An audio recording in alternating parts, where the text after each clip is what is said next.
बिस्मिल्लाहिर्रहमानिर्रहीम। अस्सलाम वालेकुम नाज़रीन, आप यूट्यूब चैनल देख रहे हैं। मैं इमरान खान हूँ। नाज़रीन, इमरान खान साहब के जो वकील हैं सलमान सफदर साहब, बैरिस्टर सलमान सफदर, मैं इन्हें अच्छी तरह जानता हूँ। ये बड़े काबिल वकील हैं। इन्होंने सैकड़ों मुकदमात इमरान खान साहब के लड़े हैं और अब इन्होंने एक बहुत बड़ा दावा किया है। दावा उनका यह है कि इमरान खान साहब की अब रिहाई हो जाएगी कानून के मुताबिक। यानी अगर कानून के मुताबिक चलें तो इमरान खान साहब की रिहाई बिल्कुल मैच्योर हो चुकी है।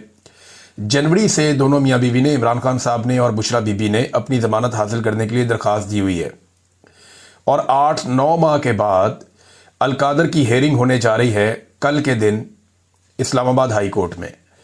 और दोनों की ज़मानत जो है वो कंफर्म है। यानी अगर कोई रुकावट अदालत की जानिब से ना डाली गई तो दोनों को ज़मानत मिल जाएगी और उनकी रिहाई मैच्योर हो जाएगी।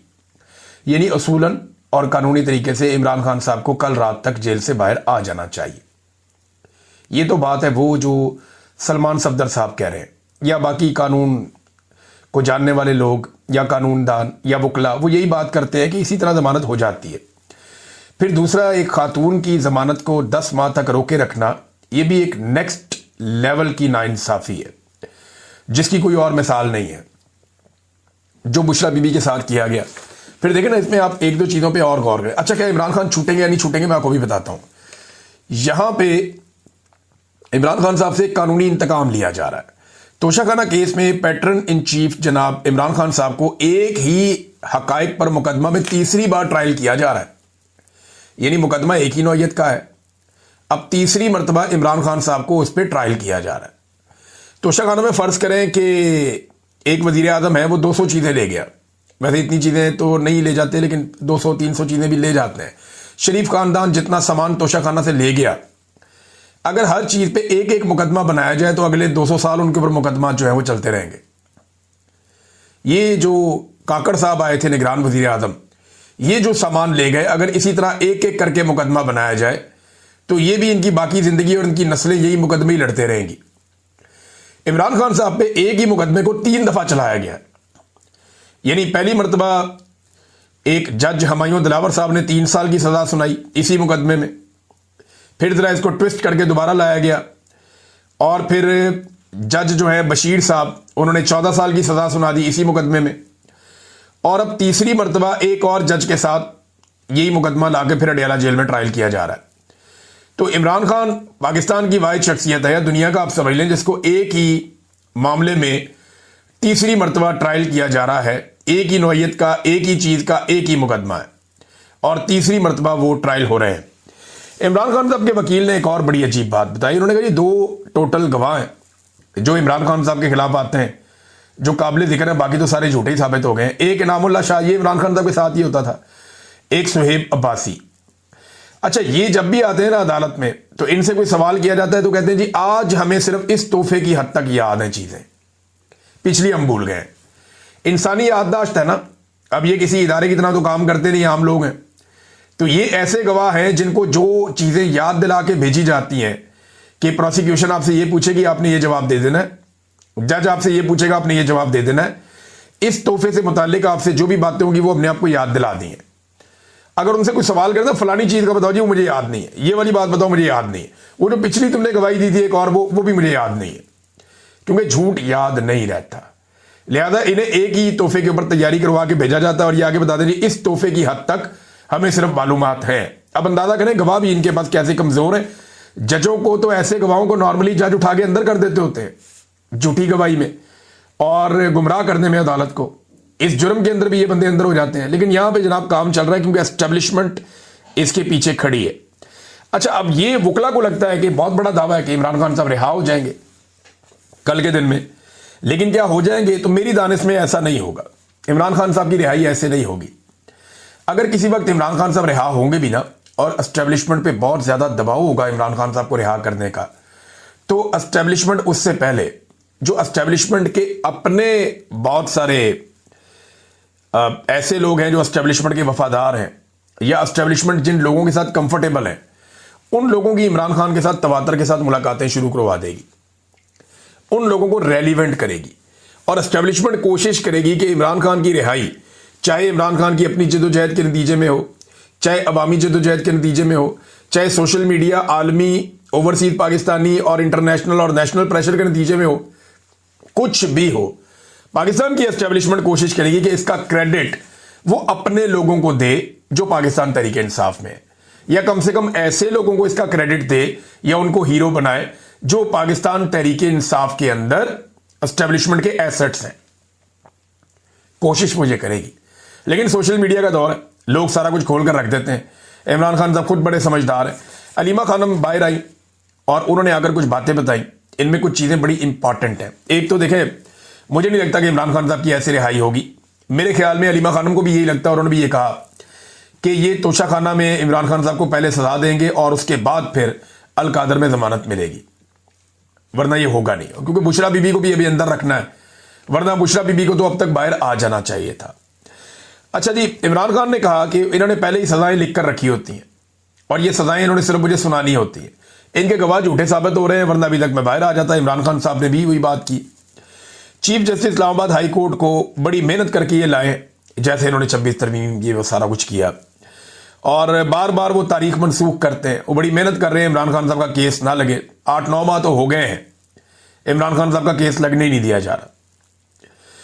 जो सबसे इंपॉर्टेंट बात इमरान खान साहब ने की कि वो बार बार आए, इमरान खान साहब ने बार बार इसके ऊपर बात की जब उन्हें मौका मिलता था, और बार बार आकर उन्होंने वादिया तीरा के वाक़े पर अफसोस का और दुख का इजहार किया। इमरान खान साहब ने कहा कि ख़वातीन और बच्चों की शहादत पे उन्हें बहुत तकलीफ है। उन्होंने कहा कि मैं 1 साल से कह रहा हूं कि ऑपरेशन ना करें, यहां पे कोलेटरल डैमेज होगा, इसके नतीजे में नफरतें बढ़ेंगी और दहशतगर्दी बढ़ती चली जाएगी, और खैबर पख्तूनख्वा की हुकूमत को ट्रैप कर दिया गया है। अफगानिस्तान में भी वो ये कह रहे हैं कि इसी तरह हुआ था। जब अमेरिका दहशतगर्दों के ऊपर अटैक करता था या हमले करता था तो कोलेटरल डैमेज बहुत बड़े पैमाने पर होता था। करजई की और गनी के जो 2 अदवार गुजरे हैं उसमें उन्हें यह बहुत बड़ी प्रॉब्लम हुई है कि तालिबान जहां पे भी जाते थे उन्हें बहुत बड़ी सपोर्ट इसलिए मिलती थी कि लोगों के साथ जुल्म बहुत हुआ था ऑपरेशन के नाम के ऊपर। तो ये इमरान खान साहब ने मिसाल दी। फिर उन्होंने कहा जी आसिम मुनीर साहब की जो अफगान पॉलिसी है उस पर शदीद तनकीद की इमरान खान साहब ने। तफसीलात आ जाएगी, मैं आपके साथ शेयर करूंगा। और कहा जी अफगानों के खिलाफ बयानात भी दिए गए, हमले भी, बेदखलियां भी, ड्रोन हमले भी, ये सारी चीजें इमरान खान साहब ने कहा गैर जरूरी और गलत है। आसिम मुनीर साहब सारी दुनिया में जाते हैं, इनको जाना चाहिए था अफगानिस्तान, और अफगानिस्तान जाके अफगानिस्तान के साथ मामलात करने चाहिए थे, क्योंकि पाकिस्तान का अमन वहां पे जुड़ा है।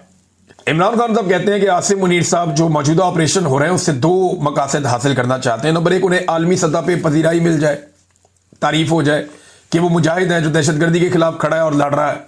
तो ये ऑपरेशन शुरू करके वो एक ये तासुर बनाना चाहते हैं आलमी सतह पे। नंबर 2, पाकिस्तान तहरीक इंसाफ की मुकम्मल तबाही इससे उनको हासिल होगी, क्योंकि तहरीक इंसाफ जो है वो खैबर पख्तूनख्वा में उनकी हुकूमत है। जब इतनी दहशतगर्दी बढ़ेगी, लोगों का कत्लेआम होगा, ऑपरेशन के नतीजे में कोलेटरल डैमेज होगा, तो वहां जो इंतजामी जमात है वो कमजोर पड़ जाएगी। ANP के साथ भी इमरान खान साहब कहते रहे माजी में ये हुआ था। अब अगर आप गौर करें कि ये अफगानिस्तान के बारे में पॉलिसी बदली कैसे, लोग कहते हैं कि इमरान खान और शहबाज शरीफ दोनों की सोच में फर्क है। ऐसा नहीं है, ये जनरल बाजवा और जनरल आसिम मुनीर की सोच में फर्क है। जनरल बाजवा इस बात के कायल थे कि अफगानिस्तान के साथ हमें मामलात बेहतर करने चाहिए। इमरान खान साहब उन्हें इसमें ओके करते रहे कि बातचीत करो, बैठो, एंगेजमेंट करो, हालात को बेहतर करो। ये इमरान खान साहब की सोच थी। लेकिन दहशतगर्दों को वापस लाने का जो आइडिया था वो जनरल बाजवा का, जिसे इमरान खान साहब की काबीना ने मुस्तरद कर दिया था कि ये नहीं होगा, इस पर मजीद डिस्कशन कर लेते हैं लेकिन ये नहीं होगा और इससे नुकसान हो जाएगा। हमें पहले अफगानिस्तान की हुकूमत को एंगेज करना चाहिए, बातचीत करनी चाहिए।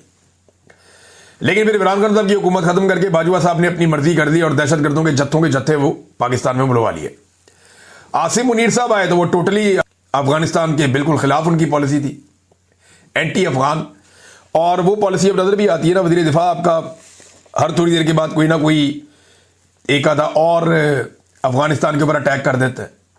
वो कह रहे जी हमारे भाई कोई नहीं है अफगान, हमारे दुश्मन है। ये ख्वाजा आसिफ वज़ीर दिफा बार बार कह रहे हैं। तो इमरान खान साहब ने बड़ी क्लियरली ये कहा कि खैबर पख्तूनख्वा की हुकूमत ट्रैप हो गई है। 4 लोग बहुत जरूरी हैं, या 4 जो जगह है वहां पे बहुत जरूरी है कि आप काम करें ताकि कबायली इलाकों में अमन आ जाए। नंबर 1, अफगानिस्तान की हुकूमत, पाकिस्तान की हुकूमत। नंबर 2, नंबर 3, जो पाकिस्तान के कबायली अवाम है, नंबर 4 जो अफगानिस्तान के वहां के मकामी अवाम है। ये जब तक आप चारों इकट्ठे होकर फैसला नहीं करेंगे और एक कोऑर्डिनेशन नहीं बनेगी, तब तक आप दहशतगर्दी को कंट्रोल नहीं कर सकते। दहशतगर्दों से किसी किस्म के मामलात नहीं होने चाहिए, उनके खिलाफ कानूनी कार्रवाई होनी चाहिए, लेकिन वो कानून के मुताबिक, एग्रीमेंट्स के मुताबिक और एक मरवजा तरीकाकार जो है उसके मुताबिक होना चाहिए। ये नहीं कि आपने जेट तैयारे और ड्रोन हमले और अंधाधुन और किसी को एतमाद में नहीं लिया हुआ, उससे दहशतगर्दी मजीद बढ़ती जाएगी, ये आग लगती जाएगी जब तक कि आप एक कोऑर्डिनेटेड एफर्ट नहीं करेंगे। ये इमरान खान साहब ने कहा। अब नाज़रीन, जो तफसीलात आती हैं बाद में वो मैं आपके सामने शेयर कर दूंगा। एक और नाज़रीन जो डेवलपमेंट आई, एक दो डेवलपमेंट है पाकिस्तान की मईशत के हवाले से बड़ी खौफनाक है। इसमें पाकिस्तान का जो मुआशी तरक्की का मॉडल है वो मुकम्मल तौर पे नाकाम हो गया, और ये मैं नहीं कह रहा, ये आलमी इदारे कह रहे हैं। वर्ल्ड बैंक की रिपोर्ट आई, वो कह रही थी गुर्बत में लगातार इजाफा हो रहा है। 8 साल की बदतरीन गुर्बत की सतह इस वक्त पाकिस्तान में मौजूद है। यानी इमरान खान साहब के पूरे दौरे हुकूमत में पाकिस्तान में गुर्बत इतनी ज्यादा नहीं थी जितनी अब है। कोरोना वायरस के दौरान भी पाकिस्तान के हालात इतने बुरे नहीं थे जितने अब हैं। और ये जो माशी तरक्की का मॉडल तबाह हो गया, ये क्या है, इसको जरा आप समझिए। इन्होंने जो मुआशी तरक्की का मॉडल बनाया ना, मौजूदा हुक्मरानों ने, वो अवाम को नचोड़ने का बनाया और अवाम की जेबों पे बोझ डालने का बनाया। जिस तरीके से ये IPPs को लेकर आए, जिस तरीके से एस्टेब्लिशमेंट ने अपनी मर्जी के फैसले किए, जिस तरीके से SIFC बनाई गई, ये जब लोग गरीब होते चले जाते हैं, कमजोर होते चले जाते हैं, तो कोई भी मईशत काम नहीं करती, कोई भी मॉडल काम नहीं करता। तो अब ये मॉडल एक्सपोज हो गया है जो शरीफ खानदान ने, जरदारी खानदान ने या पाकिस्तान की एस्टेब्लिशमेंट ने मिलकर बनाया था। इमरान खान साहब बार बार एक बात करते थे कि ह्यूमन अपलिफ्ट, हमें इंसानों को तरक्की देनी है, हमें इंसानों को ऊपर लेकर आना है, बतौर मुआशरा सारे लोगों को आगे लेकर चलना है। जब कौम उठती है तो पूरा मुल्क उठ जाता है। ये चंद आप अलग अलग पिलर्स को आप उठा लेते हैं तो उससे मुल्क नहीं उठता। ये इमरान खान साहब बार बार कहते थे। जुल्फी बुखारी साहब ने इसको बड़ा अच्छा एक्सप्लेन किया है। वो कहते हैं जी, Pakistan hybrid growth model is collapsing. ये जो हाइब्रिड मॉडल है, दोगला निजाम पाकिस्तान में कोलैप्स हो रहा है। जो गुर्बत है वो नेशनल लेवल पे, जो हमारा एक जरा लोअर लेवल हमने रखा हुआ है, 25% है पाकिस्तान में, और इंटरनेशनल लेवल पे 45% पाकिस्तानी गुर्बत की लकीर से नीचे है। हमारी 37% यूथ जो है ना तो काम करती है ना तालीम हासिल करती है। बच्चे स्कूलों में जा नहीं पा रहे, माँ बाप उन्हें पढ़ा नहीं पा रहे, और बच्चों की एक बहुत बड़ी तादाद, यानी पाकिस्तान में लगभग आधे बच्चे जो हैं वो इस वक्त ग़िज़ाई किल्लत का शिकार है। वो अंडर ग्रोथ है, यानी वो पूरी तरह से ग्रो नहीं हो पा रहे। GDP पर कैपिटा ग्रोथ जो है वो 2% है। साउथ एशिया पूरे के अंदर जितनी है उससे आधी है हमारी, यानी इंडिया, अफगानिस्तान, ईरान, बांग्लादेश सारे हमसे आगे, हम सबसे पीछे हैं। ये जो ग्रोथ है हमारी GDP की, उसमें हम पीछे रह गए हैं। और एक्सपोर्ट्स जो है वो बांग्लादेश की $55 अरब है और पाकिस्तान की जो है वो $30 अरब है।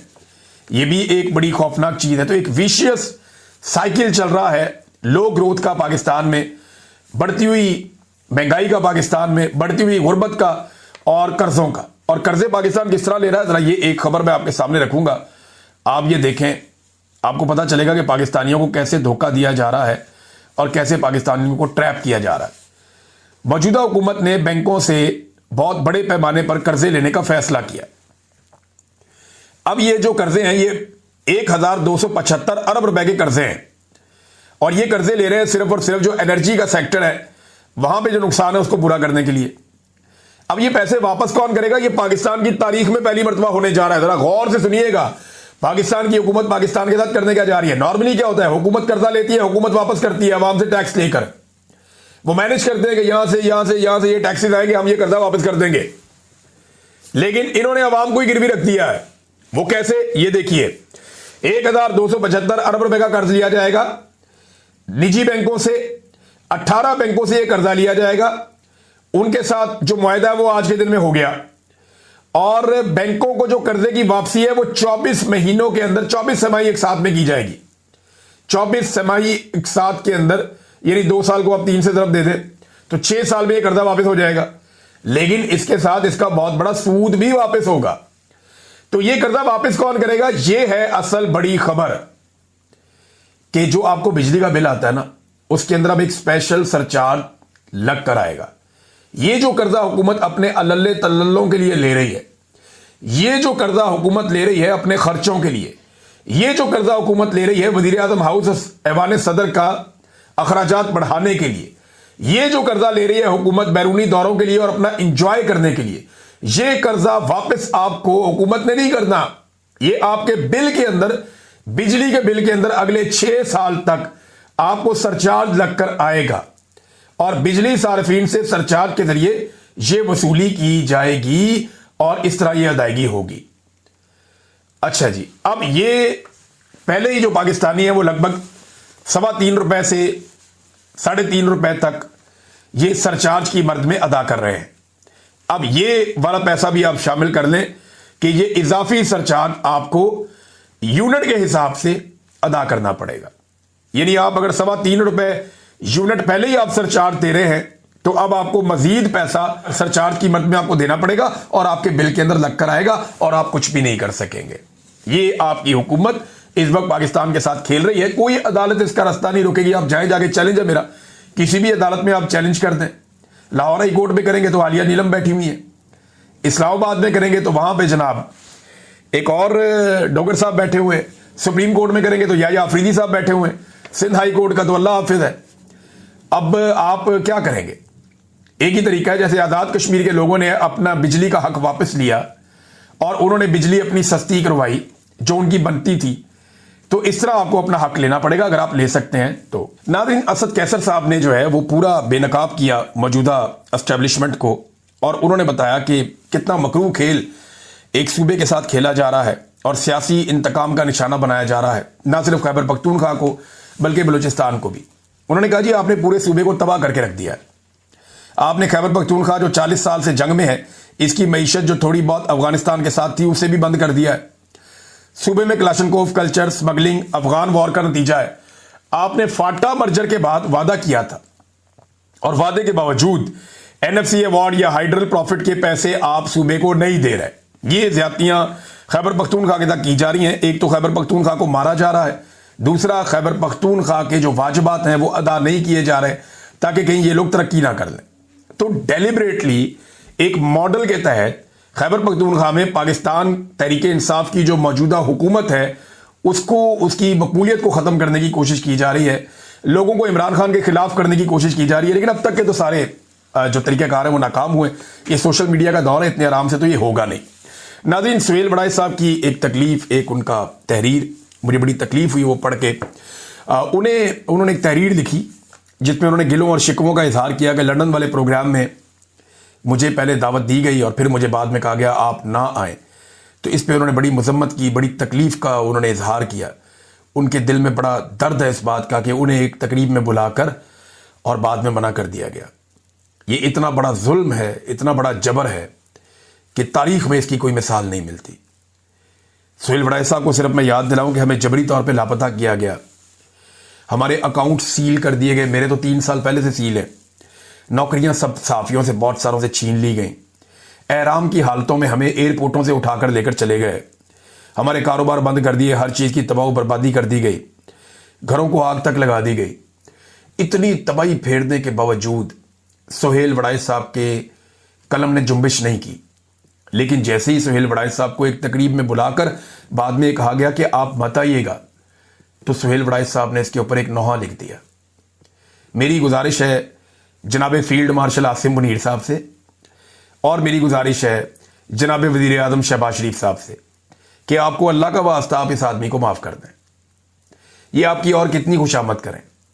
सुहेल वड़ाई साहब दिन रात आपकी खुशामद कर रहे हैं। मैं आपको यकीन दिलाता हूं ये हमारी साइड पे नहीं है। मैं आपको यकीन दिलाता हूं कि सुहेल वड़ाई साहब बिल्कुल हमारी साइड पे नहीं है। वो रूल ऑफ लॉ के लिए, आज़ादी इजहार राय के लिए बिल्कुल कुछ नहीं कर रहे। ना वो पाकिस्तान में अवामी मैंडेट के लिए आवाज़ उठा रहे हैं, ना वो जमहूरियत के लिए आवाज़ उठा रहे हैं, ना वो पाबंद सलासल लोग जिनके ऊपर फस्तायत की जा रही है उनके हक में कोई आवाज़ उठा रहे हैं। मैं आपको यकीन दिलाता हूं मौजूदा रजीम को, वजीर आजम को और फील्ड मार्शल को कि सुहेल वड़ाई साहब आपके आदमी हैं, ये आपकी साइड के बंदे हैं, आप इन्हें माफ़ कर दीजिए। मैं आपको यह भी यकीन दिलाता हूं कि आज के बाद जो गलती इनसे हुई ये आइंदा नहीं करेंगे, क्योंकि मैं अच्छी तरह जानता हूं कि सुहेल वड़ाई साहब का गुजारा नहीं होगा जब तक कि वो पावर कॉरिडोर्स में नहीं फिरते रहेंगे, जब तक कि उन्हें वो सारी सहूलतें जो पहले से मैसर हैं वो उन्हें मैसर नहीं रहेंगी और वो प्रोटोकॉल जो उनको पहले आपने अनायत किया हुआ था जब तक कि वो प्रोटोकॉल वापस आप उन्हें अनायत नहीं करेंगे तब तक सुहेल बड़ाई साहब तकलीफ में मुब्तला रहेंगे। तो हमारे इस दोस्त की तकलीफ को कम कीजिए। आपकी बड़ी मेहरबानी आर्मी चीफ और वजीर आजम, आप दोनों से गुजारिश है कि सुहेल बड़ाई साहब का जो आपने छोटी मोटी सजा देने का आपने ये सिलसिला शुरू किया है वो प्लीज आप खत्म कर दें, प्लीज आप खत्म कर दें। आप इन्हें वो ना बनाएं जो वो नहीं है। नादरीन, फलक जावेद साहबा का पता चल गया है और मेरी मियां अली इशफाक साहब से बात हुई। उन्होंने एक पटिशन की थी इस्लामाबाद हाई कोर्ट में, लेकिन फिर उनकी गिरफ्तारी दायर कर दी गई है। पकड़ा तो उन्हें गया इस्लामाबाद से, अब पुलिस बहाने बना रही है जी हमने इचरे से पकड़ा है, लाहौर से। तो ये तो गलत है, झूठ है। रिटन रोड थाना में उनकी गिरफ्तारी दायर की गई है। गालिबन जो एक केस किया